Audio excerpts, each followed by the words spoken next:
Hey guys, so my name is Caleb Encarnacion, And I'm Renee Reyes. and we're going to continue the presentation. I know we're not there physically right now. Okay, so to continue, me and Renee, we're going to be giving y'all an in-depth SWOT analysis of Cava, what the brand means, what each section means, and how this is going to affect Cava as far as a collective, as a conglomerate in the future. So like our group members previously discussed, Cava is basically a Mediterranean casual food chain. It was erected 10 to 15 years ago in 2010.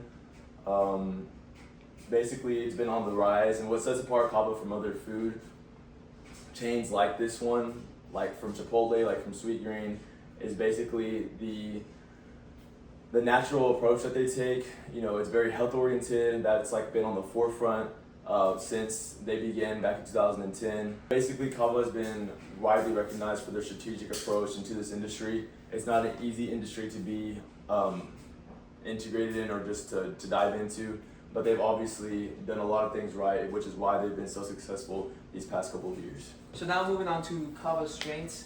Starting off with number one, they currently have a massive expansion like strategy slash plan. Their goal is to essentially expand to 1,000 locations by 2032. According to research done in 2025, they roughly have around 415 current locations. So for them wanting to expand to 1,000 locations, that would roughly mean they need to probably 60 to 70 new locations open every year. So how will these new locations help Cava advance?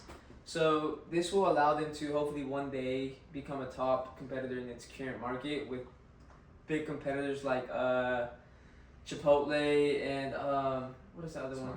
Smart Green, right? Yep. Smart Green. So hopefully one day this will allow them to become one of the top competitors. It's not up there yet, but hopefully soon it will. And then these new locations aren't just being built to generate new revenue. It's allowing us to expand into new markets, which we will get into in a bit. Now moving on to the second strength, which is strong brand positioning in the fast casual healthy food segment.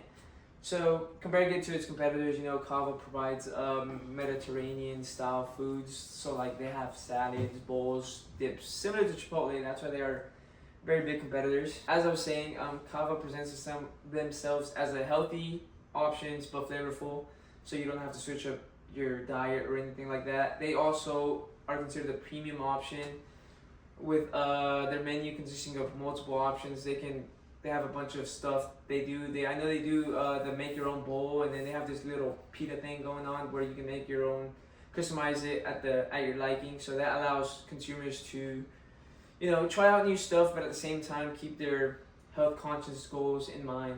Moving on to its third strength, as previously stated, they have build your own bowl, and then like you could customize your own pita breads and all that. This allows for consumers to have options. Nowadays it's very consistent. Chipotle just has a variety of like meat, proteins, veggies and stuff you can pick off of. But Cava offers different types of bowls. You could use something in this bowl on a different bowl, so that allows consumers to be very satisfied with the company, with the restaurant as a whole. This allows them to maybe come back another day, try it with new people, new friends. And lastly, we'll move on to their last strengths. They have a strong financial foundation. So as previously stated, their expansion strategy requires a lot of money. It requires a lot of funding to do that. Without that, if the company somehow fails, they could possibly go bankrupt, or they'd have to shut down multiple locations. So they're very dependent on this expansion strategy. So right now they're generating way above their revenue, about 20%. They're increasing 20% from previous years. So if this continues on, they would most likely surpass its competitors.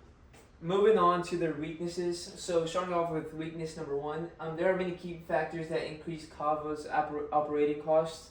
That could be due to labor costs, maybe wages to its employees, manufacturing costs. So like it's not cheap building new locations, roughly around 60 to 70 new locations every year. So these costs add up, and ultimately, if they do not find a sustainable way to make profit from those costs, they're most likely they would possibly go bankrupt. So that's not a good thing on them. So they need to focus on a way to manage their funding, in a very efficient and effective way. Another weakness that they currently are undergoing is that they have a very niche menu. So as stated previously, they have a very Mediterranean food options. So Chipotle has the grilled options, and then Sweet Green has the salads and bowls that people often go to for. So our Mediterranean menus, it attracts a certain type of consumer, but if this expansion fails, these consumers may be overwhelmed and would most likely try out new places instead of returning to us. So this niche menu causes, like I said, many consumers to maybe it's very different from your average menu that you see. You could go to a very lavish restaurant. You have options of burgers, steak, salads. So they offer a variety of stuff. Ours is very consistent to a healthy diet, but at the same time you can still have some fun with it. You can customize your bowls and whatnot. Moving on, weakness number 3 would be its competition. We have many competitors in this market. We are not the top one right now. I think we are top 5 if I've read correctly. But you have competitors, as I stated previously, Chipotle and what was the other one called? Sweet Green. Sweet Green. So those guys are the ones dominating the market right now. But hopefully with the expansion, we are able to overcome them. And then lastly, this may be one of its biggest weakness. It highly depends on its expansion project. This is a huge risk. Like as said before, if it fails, this could potentially cause Cava to completely go bankrupt.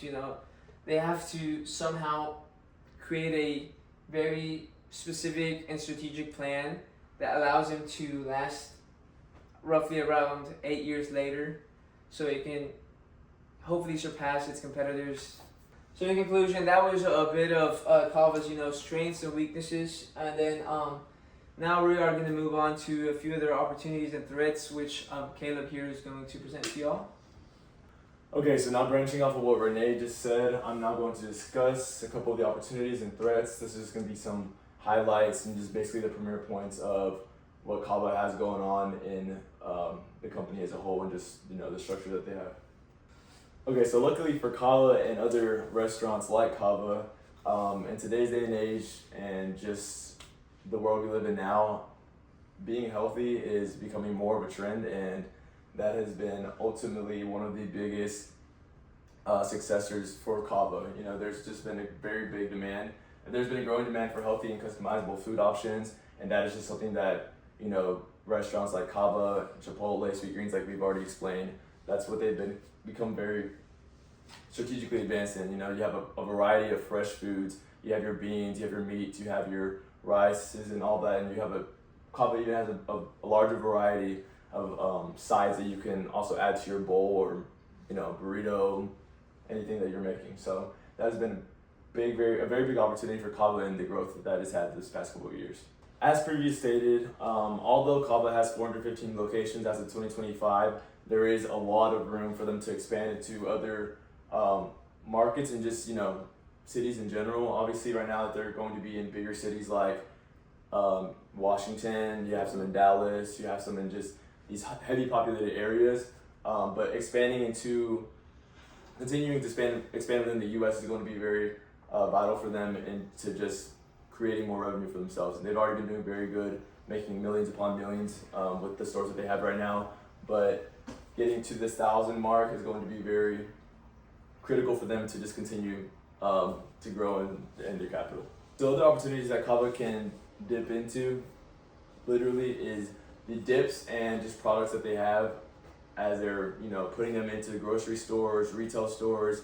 They've already started that they've already made progress and have already started that wave of adding these products into stores where people can physically go to maybe a Costco or Sam's or Whole Foods, and they're able to have these Cava products not only at the restaurant, but they're able to have it within the vicinity of their house, in their home. Okay, and finally, for our last point I'm going to make here for our opportunities, as Cava continues to invest into these technologies and just their digital marketing, their digital software, they're going to be able to make the customer and the user experience, the most efficient for everyone overall. So they're going to be able to use these applications and just everything virtual to be able to make this better for the average Cava user. All right, now we're going to move into the threats section of our SWOT analysis in our last section. So as previously stated, there is a very intense competition and just a very large field when it comes to these health-oriented casual food chains and just the industry in general. So that's going to be a very big threat for Cava as a brand and as a whole. Since Cava is based only in the United States, these rising food and supply chain costs is going to heavily impact them. It's just going to lessen the profit margin overall. As these food costs, increase, they're going to be making less revenue and they're not going to be able to make the most capital that they possibly can. So that's going to be a very big threat as well. Additionally, since there's going to be higher costs, this is going to ultimately result in higher spending for consumers. So this is going to affect them going to eat out as much as they would. So, not only at restaurants like Cava, they're going to be eating out less.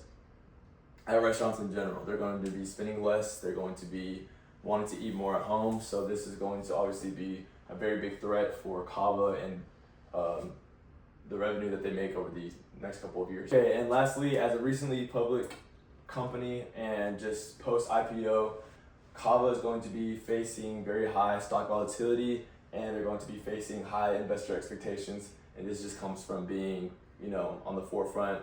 They're going to be, they're pinned on the wall. So now that they're public like this, they're not going, and not a more private company. They're going to be faced with more expectations, higher requests, and just to fulfill the needs of all these investors who, are buying into their company basically. So. All right, guys, and that wraps up our SWOT analysis over Cava. Hopefully you guys enjoyed this little thing that we had going on.